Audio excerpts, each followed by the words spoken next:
جب بات کی تھی تو حضرت ابراہیم نے بھی اسے لاجواب کر دیا تھا۔ قرآن وہاں پہ کہتا ہے فَبُهِتَ الَّذِي كَفَرَ، نمرود بھی پریشان ہو گیا، ادھر یہ آنے والا بھی پریشان ہو گیا، اب سوچنے لگ گیا۔ بعد میں تلامذہ بیٹھے، علماء بیٹھے، انہوں نے کہا شاہ جی اگر وہ تیار ہو جاتا، وہ کہتا آئیے شاہ جی آگ میں چھلانگ لگا دیتے ہیں۔ فرمایا اور میرے مسلمانوں تم اس کے جملے پر سن رہے تھے، میری نظر اللہ کے قرآن پر تھی۔ میرا رب جو حضرت ابراہیم کے لیے آگ کو گلزار بنا سکتا ہے، وہ آخری نبی کے صداقت کے لیے، نبوت کی صداقت کے لیے، قرآن کی صداقت کے لیے آج کے دور میں بھی آگ کو گلزار بنا سکتا ہے۔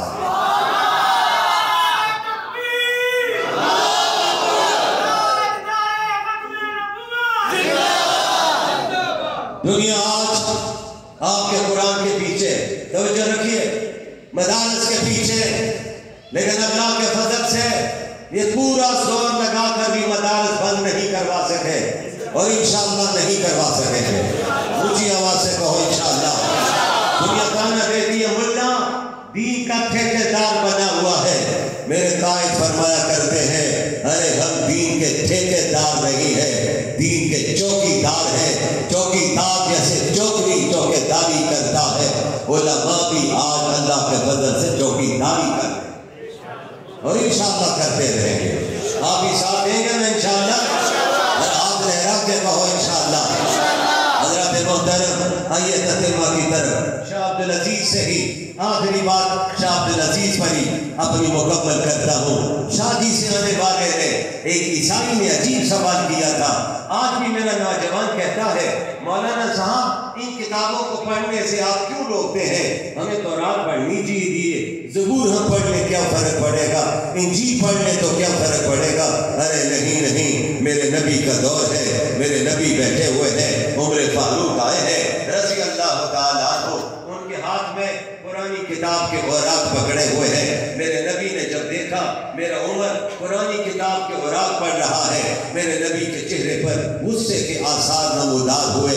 اسی اثنا میں صدیق اکبر تشریف لائے، وہ صدیق اکبر جو مزاج شناس تھے، نبی کے چہرے کو پڑھتے تھے، ان کی نظر پڑی کہ دیکھا میرے نبی آج اس وقت بڑی حیرانگی سے عمر فاروق کو دیکھ رہے ہیں، تو حضرت صدیق اکبر نے عمر فاروق کو آواز دی، عمر کیا کرتے ہو، چھوڑو اوراق کو۔ سنیے صدیق کے الفاظ کو، حضرت صدیق کہتے ہیں ان اوراق کو چھوڑو، اپنے نبی کے چہرے کو پڑھو۔ پھر میرے نبی نے فرمایا عمر جس پیغمبر کی کتاب کے اوراق تو پڑھ رہا ہے، آج اگر وہ پیغمبر زندہ ہوتا وہ کلمہ بھی میرا پڑھتا اور قرآن بھی میرا ہی پڑھتا۔ نوجوانوں فتنوں کی طرف نہ جائیے، اپنے آپ کو فتنوں سے بچائیے۔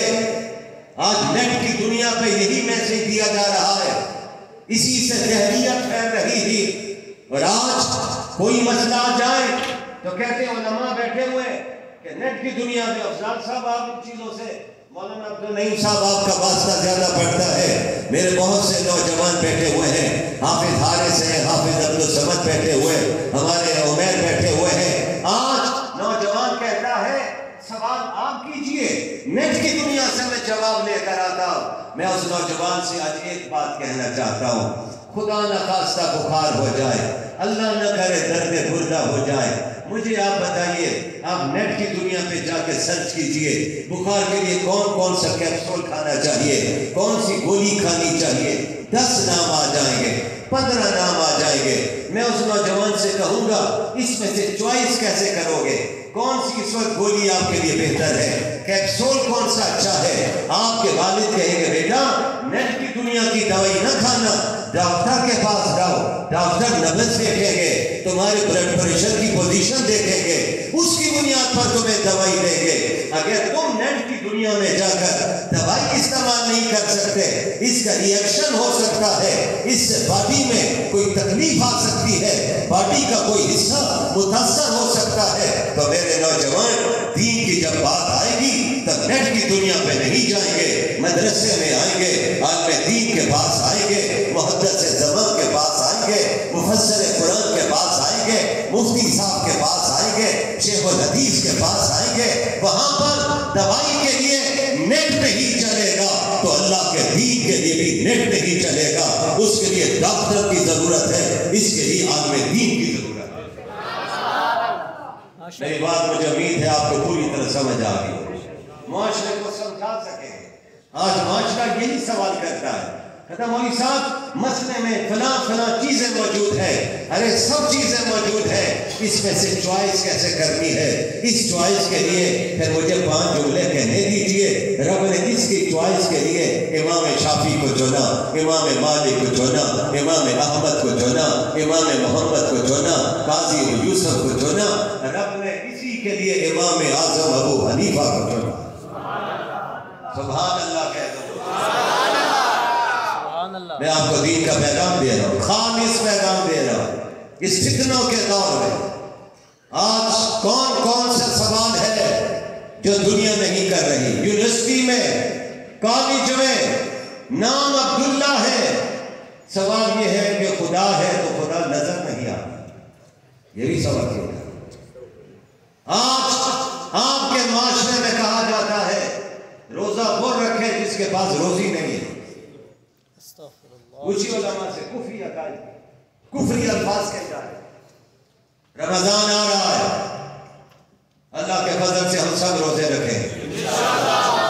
آواز ڈھیلی ڈھالی ہو رہی ہے. ہاتھ اٹھا کے کہہ دو انشاءاللہ. ان علماء کو گواہ بنا دیجئے، روزے رکھیں گے انشاءاللہ. روزہ نہ چھوڑنا. اللہ کے پاک نبی نے فرمایا ہر عبادت کا بدلہ فرشتوں کے ہاتھ سے. روزے دار کی باری آئے گی، رب کہے گا فرشتوں بیچ میں سے ہٹ جاؤ. رب آپ کیا کریں گے؟ فرمائیں گے روزے دار کو آگے آگے میرے پاس آنے دو. میں نے وعدہ کیا تھا اپنے نبی کے ذریعے. میرے نبی نے جو فرما دیا ہے، ہمارا ایمان ہے وہ حق بھی ہے، وہ سچ بھی ہے. بہت اونچی آواز سے بے شک. میں اور آپ حدیث نہیں پڑھتے. آج کفر کی دنیا میرے نبی کی حدیثیں پڑھتی ہے اور لکھنے پر مجبور ہے. نبی کی زبان سے 1450 سال پہلے جو باتیں نکلی وہ آج سورج سے زیادہ چمکتی ہوئی نظر آ رہی ہے. آج دنیا کفر تسلیم کرتی ہے. میرے نبی نے فرمایا، اللہ نے مجھے یہ ارشاد فرمایا ہے روزے دار آئے گا اس کو اپنے دستے کرم سے نوازوں گا. سبحان اللہ کہہ دیجیے، اونچی آواز سے کہہ دیجیے، مل کر کہہ دیجیے. یہ ذکر نہ چھوڑیے. لیکن حضرت اس دن جنازے میں موجود تھے مولانا محمد اسحاق قادری رحمت اللہ علیہ کہ جانشین مولانا قاری جمیل الرحمن وفات پا کے اللہ ان کی قبر کو نور سے بھر دے. مجاہد تھے ختم نبوت کے، حضرت کے بہت قریبی تھے. ہمارے اور محترم حضرات بھی بیٹھے ہوئے ہیں. ان کے بارے میں بچوں نے بتایا کہ ابھی اذان میں چند منٹ باقی تھے، ہمارے ابا کی زبان سے صرف یہ نکلا اللہ. کہہ دو مل کے، دل سے کہہ دو. ارے سخت لگا کر کہہ دو، تھوڑا سا زور لگا کے کہہ دو، ہاتھ اٹھا کے کہہ دو، شہادت کی انگلی اٹھا کے کہہ دو. کہتا بس اللہ نکلا اور ادھر روح پرواز کر گیا. علماء سے پوچھئے جس کا آخری بول لا الہ الا اللہ، اللہ الا اللہ، نبی پر درود آ گیا، سیدھا جنت میں چلا جاتا. حضرت قاری طیب رحمت اللہ علیہ کس موقع پر یاد آئے؟ حکیم الاسلام ان پروگراموں کا مقصد کوئی نہ کوئی پیغام ہے، وہ میں پیغام آپ کو دینا چاہتا ہوں. حضرت قاری طیب صاحب فرماتے بھائی میں آپ سے یہ نہیں کہتا کہ لا الہ الا اللہ کو 5000 مرتبہ پڑھو، میں نہیں کہتا ہوں الا اللہ کو 2000 مرتبہ پڑھو، میں یہ بھی نہیں کہتا اللہ اللہ کوئی بیٹھ کر 1000 مرتبہ پڑھو. فرمایا میں تو کہتا ہوں 33 بار ہی لا الہ الا اللہ روزانہ پڑھ لیا. کتنا آسان ہے. فرمایا الا اللہ 33 بار، اللہ اللہ 20-30 بار کر لیجئے. 33 کی بات میں نے آمدن کی کیونکہ میرے نبی نے اپنی بیٹی کو وظیفہ بھی 33 بار والا دیا تھا۔ تم پڑھ لو، تھوڑا پڑھ لو، روزانہ پڑھو۔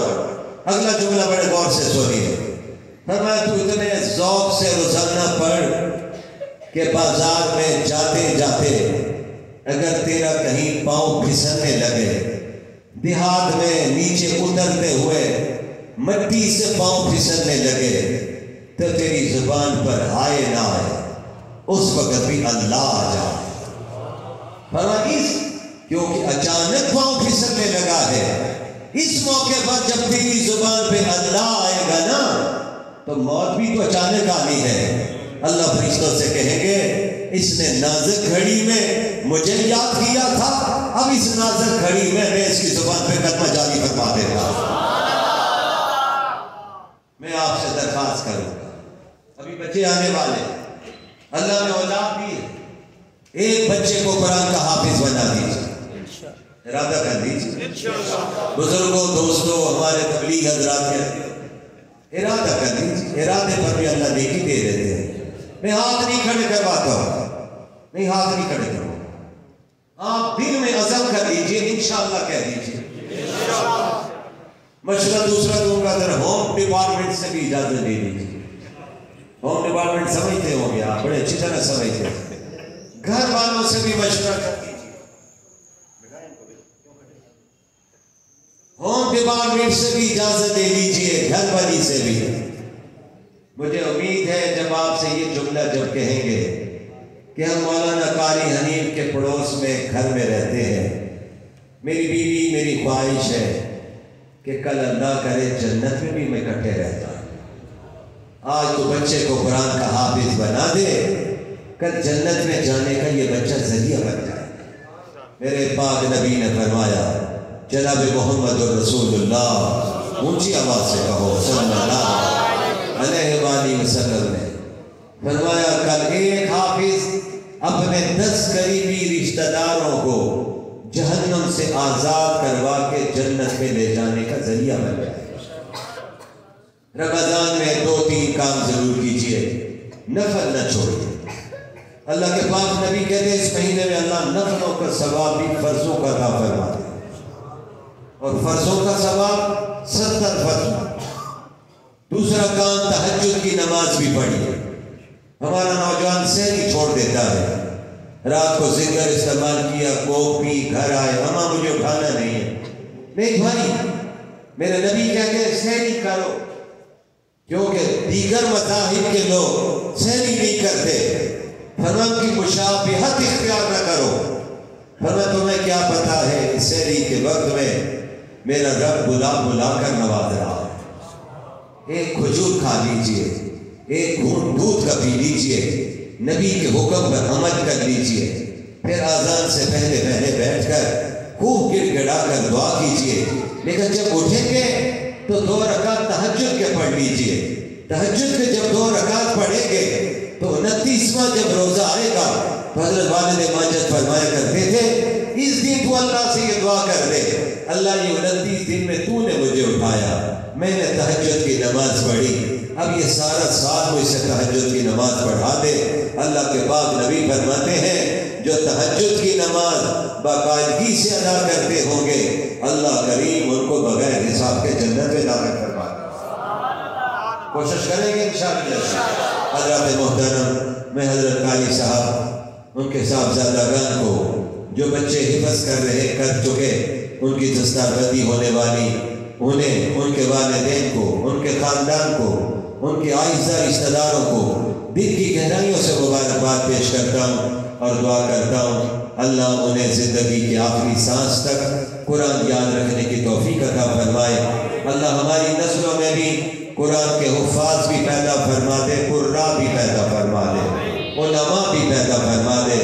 بہت سی باتیں چھیڑی، انہیں ادھورا چھوڑ رہا ہوں، مطالب ہے بہت، وقت دعا کچھ کہہ نہیں سکتا، الہی فضل کر اس کے سوا کچھ کہہ نہیں سکتا، الہی تڑپنے بھڑکنے کی توفیق دے، دل مرتضیٰ سوز صدیق دے، وآخر دعوانا الحمدللہ۔